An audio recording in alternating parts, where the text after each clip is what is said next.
Allez, on va pouvoir passer donc au sujet suivant. On connaît déjà l'adversaire de Manchester City en finale de la Ligue des Champions. Il s'agit évidemment du club de Chelsea. Et Ballot va arriver tout de suite sur le plateau pour nous expliquer tout ce qui s'est passé. Alors, rebonsoir Ballot. Rebonsoir Tia. Alors, bon, qu'est-ce que vous avez pensé de ce match? Là, je m'adresse à tous les trois. Quel commentaire vous faites de la victoire de Chelsea? Mais déjà, très très bon match, d'un très bon niveau. Il y a eu des occasions, plusieurs occasions à se mettre sous la dent, d'autant plus que du côté de Chelsea, on partait avec, voilà, sur le papier, pas avec la faveur des pronostics, mais en tout cas, les Blues de Chelsea ont agréablement surpris dans cette rencontre-là. Ils se sont procurés les meilleures occasions, on l'a dit, ça a commencé rapidement dès la 11e minute. Christian Pulisic, Timo Werner, Ben Chilwell, en tout cas, ils ont montré de très très bonnes choses offensivement, de la vivacité, de l'allant, avec un jeu véritablement bien huilé. Et ils ont maîtrisé techniquement ce match-là, ce qui paraît quand même assez inédit face à une équipe comme le Real Madrid. Donc, en tout cas, c'est un sans faute pour les Blues de Chelsea aujourd'hui. Ben, moi, je pense que cette victoire est celle de Thomas Tuchel. C'est un entraîneur qui a été remercié du Paris Saint-Germain. C'est vrai que son départ avait suscité beaucoup de commentaires. Il s'est retrouvé du côté de Chelsea à la mi-saison. Il a pris une équipe qui était 9e au classement de la British Premier League et qui se retrouve aujourd'hui 4e. Il a réalisé un magnifique parcours avec cette formation, tant en championnat qu'en Ligue des Champions, pour se retrouver une seconde fois d'affilée en finale.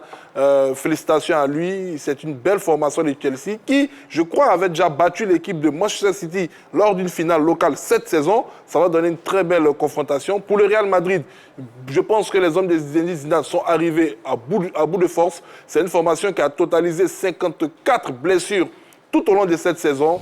Zidane a été obligé de recomposer à chaque fois son équipe. Et là, je pense que c'était une marche beaucoup plus haute pour lui face à une formation assez dense qui avait très bien, disons, réalisé son coup dès le match aller en allant arracher le match nul du côté du stade Di Stefano, du côté de Madrid. Ils sont revenus chez eux.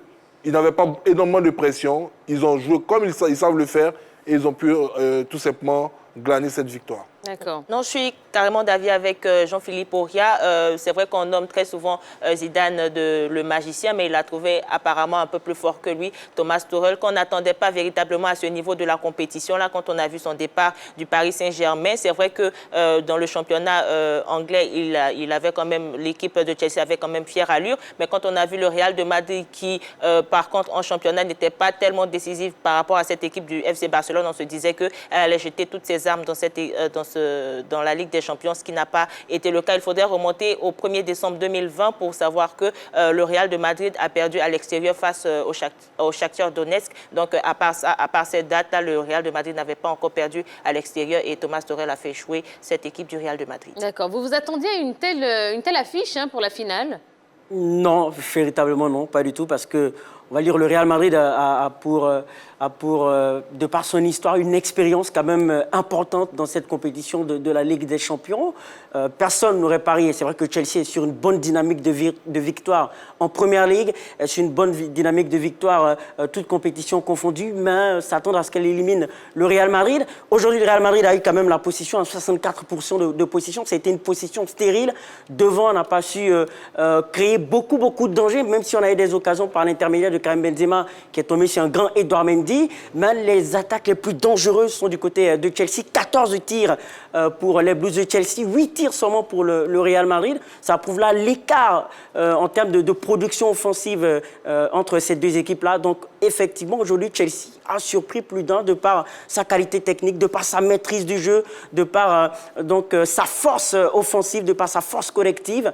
En tout cas, les Blues de Chelsea seront un prétendant sérieux pour l'équipe de Manchester City le 29 mai à Istanbul. Alors, je vais vous donner une petite information, et après vous allez réagir dessus. Ce sera la 3e finale de la Ligue des Champions 100% anglaise. La première, c'était en 2008, Manchester United-Chelsea. La deuxième, 2019, c'était Tottenham-Liverpool. Et puis là, 2021, donc Chelsea-Manchester City. Qu'est-ce que ça vous inspire? Ben, que le football anglais est en train de retrouver une fois de plus, je ne vais pas dire ses lettres de noblesse. Il faut dire qu'avec l'ouverture qui s'est produite du côté de l'Angleterre, avec l'afflux de dollars au niveau de la Premier League, ce sont des clubs qui se sont renforcés qualitativement. Ça, il faut le dire. Et on le ressent aujourd'hui dans leur parcours européen. Vous savez, il fut un moment où vous avez des formations qui préféraient leur championnat domestique aux compétitions européennes. Puis, elles se sont rendues compte que cela apportait de la notoriété que de s'imposer lors des compétitions continentales. Et depuis que les Anglais ont eu le goût de cette compétition, ces dernières années, ils arrivent facilement à arriver en demi-finale ou en finale. Voilà, donc je ne suis pas énormément surpris par le fait de voir 2 clubs anglais en finale aujourd'hui. Et ce ne sont pas quand même des clubs qui ne sont pas habitués à cette compétition. C'est vrai que Manchester City a un palmarès vierge au niveau de cette Ligue des Champions, mais Manchester City, depuis je crois 5-6, au-delà même, joue chaque année la Ligue des Champions. Chelsea a été vainqueur de cette compétition en 2012. Chelsea va jouer sa 3e finale depuis l'an 2000 et je pense que ça va nous donner un très bon spectacle. C'est ça. Et juste pour information, donc l'Angleterre, c'est le pays qui a fourni le plus de clubs finalistes de la Ligue des Champions. Vous savez combien ou pas? Oh, ça va être une colle. Allez, 9 clubs. 9 clubs.